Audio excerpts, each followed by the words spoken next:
दी banking गुरु channel में आपका स्वागत है। आज का हमारा वीडियो का टॉपिक है, is the mega rally in PSU banking stocks is over.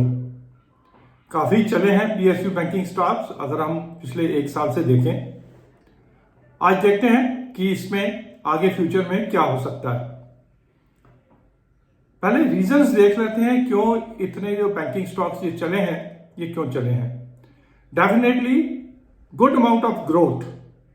अगर 2019 से देखें तो 17.8% की CAGR के साथ ओवरऑल जो है पीएसयू बैंकिंग इंडेक्स जो है वो चला है। That is a very good figure.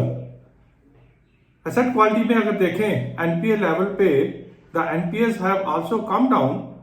कहाँ 14-15% होते थे और अभी जो है 3.7% पे आ गए हैं। इसमें भी एक बहुत अच्छी इंप्रूवमेंट है। ओवरऑल इकोनॉमी में भी जो इंप्रूवमेंट है वो तो है ही, and banks are being reflected as a index of the economy. That's also a reason. Another big reason is कि जो फ्लोट है, फ्री फ्लोट शेयर्स का मार्केट में, वो कुछ बैंकों का लो है। उसमें गवर्नमेंट की जो हिस्सेदारी है वो बहुत हाई है। उसी को आज हम डिस्कस करेंगे कि क्या फ्री फ्लोट वाले स्टॉक्स, जहां फ्री फ्लोट कम है, वो ज्यादा चल रहे हैं, या जिनका फ्री फ्लोट ज्यादा है वो चल रहे हैं, उसके ऊपर हम डिस्कस करेंगे। सेबी की गाइडलाइंस के हिसाब से बैंकिंग स्टॉक्स में भी जो प्रमोटर की हिस्सेदारी है, वो प्रमोटर की जो हिस्सेदारी है वो 75% से कम होनी चाहिए। मतलब पब्लिक के पास 25% मिनिमम होना चाहिए।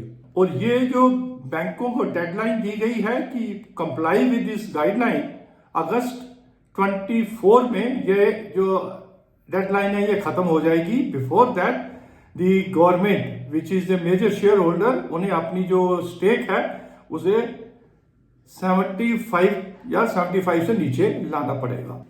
अब जिन बैंकों की स्टेक अभी भी 75% से ऊपर है, उनकी परफॉर्मेंस काफी अच्छी है और उसका one of the reasons is कि low free float available in the market.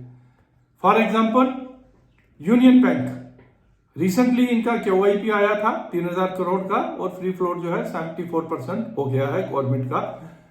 Government की हिस्सेदारी 74 हो गई है, फ्री फ्लोट 26% हो गया है। इसकी रिटर्न है 129%। सेंट्रल बैंक 93% हिस्सेदारी गवर्नमेंट की है और रिटर्न जो इन्होंने दी है 144% दी है annual returns. UCO bank government की हिस्सेदारी 95% और रिटर्न 109% की रिटर्न।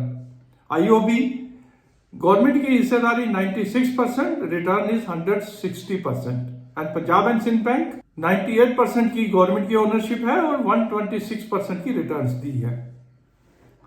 विज़ अदर बैंक्स जिनका फ्री फ्लोट ज्यादा है, उसकी परफॉर्मेंस रिलेटिवली कम है। For example Indian Bank government की हिस्सेदारी has come down to 74% and return is 93%। Bank of India 73% ownership and 88% की रिटर्न्स। बैंक ऑफ बड़ौदा 64% की ओनरशिप एंड 59% की return, annual return. Canara bank 63% ownership, returns 95% दी है, इन्होंने काफी अच्छा किया। स्टेट बैंक की ओनरशिप 57% एंड रिटर्न इज मात्र 40%। नाउ द टॉप 5 बैंक्स जहां पर ओनरशिप अगस्त से पहले इनको कम करनी पड़ेगी, क्या सिमिलर रिटर्न्स अभी आगे वो दे पाएंगे और we can expect further correction in the rates.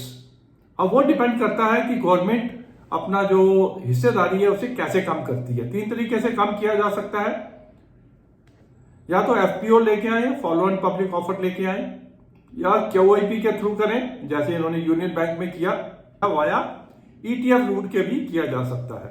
अब डेफिनेटली ये जो 5 बैंक हैं, Bank of Maharashtra, central Bank of India, UCO Bank, IOB and Punjab and Sindh Bank, जिनका फ्लोट कम होना है, जिनका फ्लोट ज्यादा होना है, गवर्नमेंट की ओनरशिप कम होनी है, उनमें करेक्शन होना लाजमी है। नॉट ओनली दैट, अभी तक जो चले हैं वो रिफ्लेक्ट करता है इनकी प्राइस अर्निंग रेशो में भी। अब देखिए PE ratio bank of Maharashtra की 11.45, सेंट्रल बैंक की 20.59, यूको बैंक की 35.60, आईओबी की 43.76, पंजाब सिंध बैंक की 42.07। अगेंस्ट दिस जिनका फ्लोट ज्यादा है उनकी पी रेशो देखते हैं। Indian bank 8.54, bank of India 9.43, bank of Baroda 6.85, Canara bank 6.78 और स्टेट बैंक की है 10.01। दैट क्लियरली इंडिकेट्स कि जिनका फ्लोट कम है उनकी पी भी ज्यादा है, उनकी रिटर्न्स भी अच्छी हैं, विज जिनका फ्लोट मार्केट में ज्यादा है उनकी पी भी कम है। This situation will not remain as it is, correction तो इसमें आएगी। That comes to a conclusion कि हमारे पास अगर bank of Maharashtra, central bank, UCO bank, IOB, Punjab and Sindh bank, even PNB, अगर ये शेयर हैं हमें इसमें से निकल जाना चाहिए। और अगर हमें पीएसयू बैंकिंग बास्केट में ही रहना है तो then the investment should be in Indian bank, bank of India, BOB, Canara bank and even in state bank, क्योंकि काफी चल चुका है। For the time being we are excluding state bank of India in our discussion. But at the same time, the long-term story of PSU banks is still on as a basket, but within that, we need to churn our portfolio as per the current circumstances. Thank you very much for watching this video on PSU banks, valuations and way forward. Thank you.